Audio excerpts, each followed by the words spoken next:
नमस्कार, आप देख रहे हैं आरजे भारत न्यूज 7 और मैं हूं आपके साथ श्वेता। तो चलिए रुक करते हैं आज की प्रमुख और बड़ी खबर पर। राहुल गांधी संविधान हाथ में लेकर चलते हैं पर पढ़ते नहीं। अमेठी में बोले जेपी नड्डा, कांग्रेस का जमकर किया घेराव। राष्ट्रीय अध्यक्ष ने कहा कि जब तक मोदी जिंदा है तब तक कोई आरक्षण को समाप्त नहीं कर सकता है।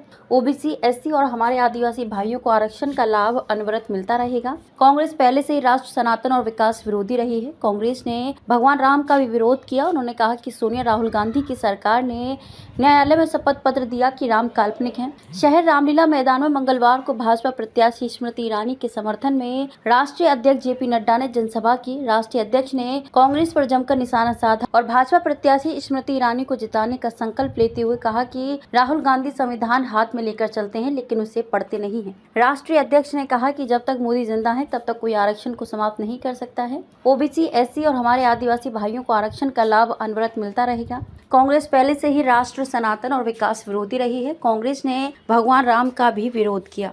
उन्होंने कहा कि सोनिया गांधी, राहुल गांधी की सरकार ने न्यायालय में शपथ पत्र दिया कि राम काल्पनिक हैं। केस को लटकाने का कार्य कांग्रेस ने किया। मोदी जी ने जो कहा था वह भी किया है, जो नहीं कहा उसे भी किया है। कोविड के बाद बड़े बड़े देशों की अर्थव्यवस्था खराब है, लेकिन भारत की अर्थव्यवस्था काफी तेजी से आगे बढ़ रही है। मोदी के तीसरे कार्यकाल में भारत दुनिया की तीसरी सबसे बड़ी अर्थव्यवस्था बन जाएगा। नड्डा ने कहा कि राहुल बिना विदाई किए ही चले गए। मोदी देश को विकसित करने में अग्रसर है। विपक्ष अपने स्वार्थ के लिए तमाम हथकंडे अपना रहा है। जेएनयू में भारत तेरे टुकड़े होंगे नारे लगते हैं और अगले दिन राहुल गांधी उन लोगों से मिलने और उनके समर्थन के लिए जेएनयू पहुंचते हैं। ये लोग आज धार्मिक आरक्षण की बात कर दलित आरक्षण के ऊपर डाका डाल रहे हैं। बीजेपी राष्ट्रीय अध्यक्ष ने कहा कि भारत दुनिया की डिस्पेंसरी बन गया। भारत ने एक नहीं दो वैक्सीन बनाकर 100 देशों को पहुंचाई। अब मांगने नहीं बल्कि देने वाले की श्रेणी में है भारत। आज किसान डिजिटल लेन देन कर रहे हैं। 5 वर्ष बाद बिजली का बिल शून्य आएगा। हर घर पर सौर ऊर्जा लगेगी। आने वाले 5 साल में 3 करोड़ लखपति दीदी बनेंगी।